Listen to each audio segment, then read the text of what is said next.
Madame, mademoiselle, monsieur, bonsoir. Je suis très heureux de vous retrouver à notre émission La Pensée et les Hommes de ce soir et je vous remercie pour votre fidélité. Le monde arabe bouge. Tunisie, Syrie, Égypte, Libye, il y a des choses qui se passent. Comment les choses vont-elles évoluer? Eh bien, on va essayer d'y penser au cours de notre émission d'aujourd'hui.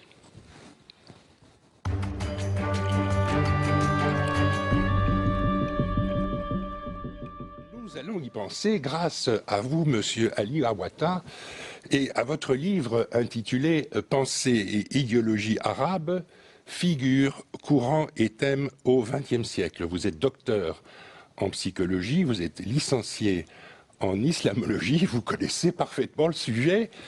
Comment ce monde arabe, qui a beaucoup évolué au fil du temps, et vous retracez cette évolution dans votre livre, vers quoi va-t-il ? Est-ce qu'il va vers la modernité? Est-ce qu'il va se replier sur lui-même? Est-ce que pour le monde arabe, l'Occident est un exemple ou bien est-il un contre-exemple, à votre avis? Alors, voilà, trois phrases, vous résumez un peu la problématique dans laquelle on se situe depuis plus ou moins maintenant un siècle et demi.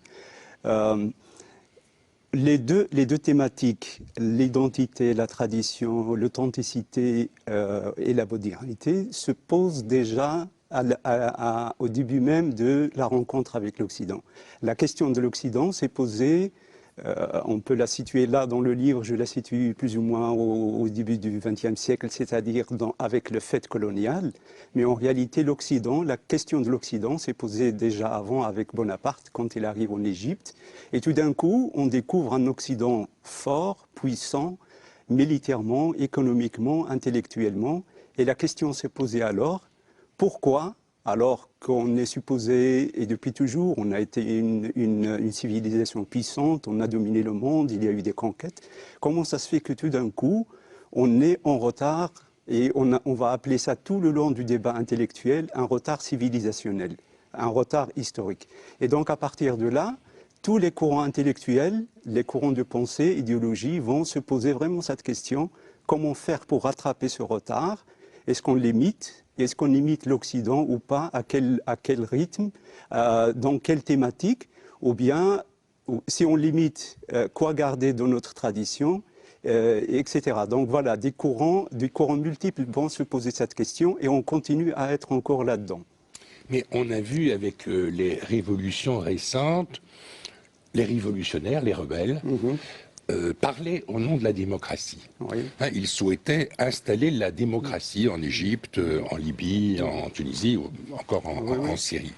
Mais ce que l'on observe de notre point de vue, à nous, d'ici, c'est que ces démocraties risquent de se transformer en théocratie, puisque les pouvoirs politiques sont, dans beaucoup de cas, pas toujours et pas toujours absolument, mais dans beaucoup de cas, les pouvoirs politiques sont aux mains des plus fervents partisans de l'islam, autrement dit des islamistes, des frères musulmans en Égypte par exemple.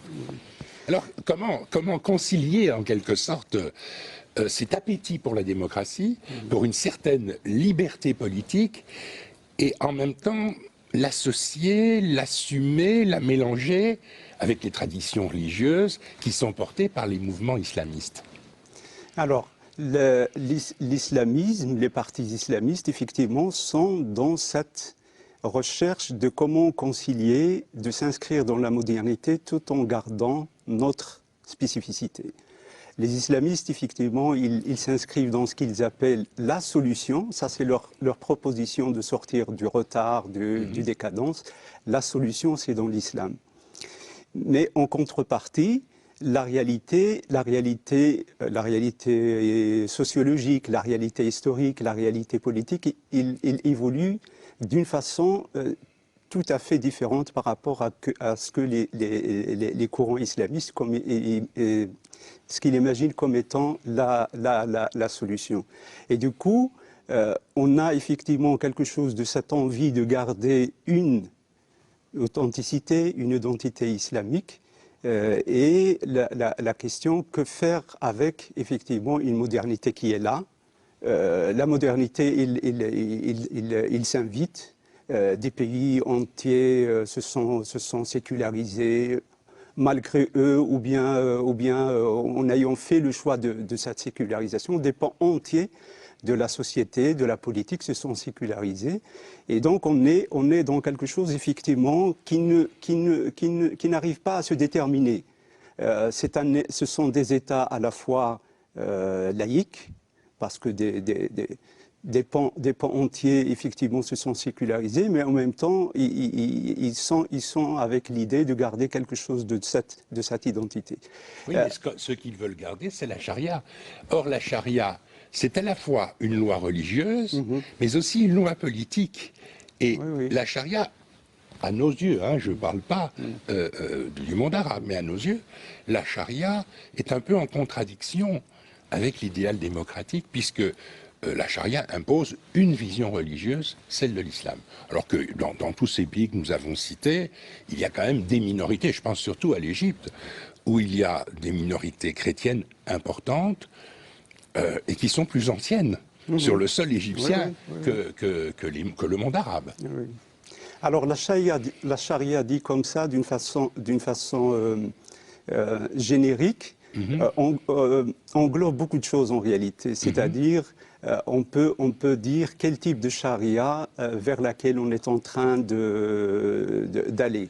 Est-ce que c'est une charia qui voudrait s'appliquer telle qu'elle, dans sa version dure, ou bien on va dire... Est-ce qu'il y a une version molle? Vous parlez de version dure. Est-ce qu'il y a une version douce?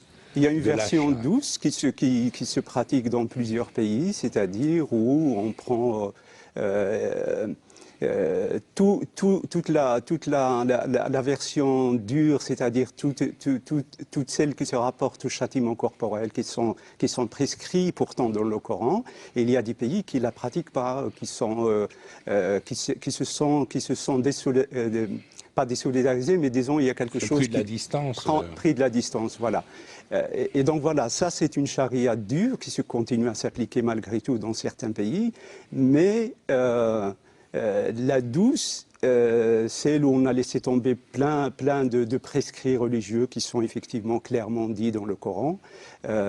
Est-ce que cette charia douce, la question qui se pose, est-ce qu'il pourrait aller jusqu'à accepter des fondements démocratiques? À ce moment-là, on peut se dire, la charia douce, elle peut continuer à exister si elle admet que des modalités qui sont des modalités modernes, la liberté individuelle, la liberté de conscience, l'égalité homme-femme, c'est quelque chose qui est admis. Si on part sur ce principe-là, la charia molle, elle pourrait exister on se dit c'est parce qu'il constitue quelque chose de l'ordre identitaire. C'est la marque de ce qui fait de nous... D'ordre culturel, alors. D'ordre culturel, c'est la marque de ce qui fait de nous des pays musulmans. À ce moment-là, pourquoi pas? Mais ça reste quelque chose de quand même problématique. Il y a des grands dossiers effectivement qui sont difficiles. C'est celui de la démocratie, celui de l'égalité homme-femme, c'est celui de la liberté des consciences des individus, des ethnies, des langues. Parce que vous parlez des Coptes, effectivement, c'est aussi une liberté à inscrire dans les faits et dans les constitutions. Donc voilà, il y a trois dossiers effectivement sur lesquels va se dérouler le débat et les conflits. En sachant que, parce que vous avez parlé des partis islamistes qui ont gagné des élections, mais c'est des partis islamistes, de fait qu'ils ont voulu s'inscrire dans le jeu démocratique, ils vont devoir faire avec ce genre de négociations. Il y a le jeu politique qui va faire et qui va démontrer jusqu'à quel point ils sont prêts à aller dans ce sens ou pas. Eh bien, je ne vous demandais pas d'être Madame Soleil à notre émission de ce soir, mais ce que je voudrais, c'est de recommander à nos auditeurs la lecture de votre livre. Alors, je rappelle, Monsieur Ali Ouattara, que votre livre a pour titre « Pensée et idéologie arabe, figures, courants et thèmes au XXe siècle ». C'est un ouvrage publié aux éditions L'Harmattan dans la collection « Comprendre le Moyen-Orient ». Merci infiniment pour votre présence à notre émission de ce soir. Madame, mademoiselle, monsieur, merci beaucoup pour votre attention. À bientôt et bonne nuit.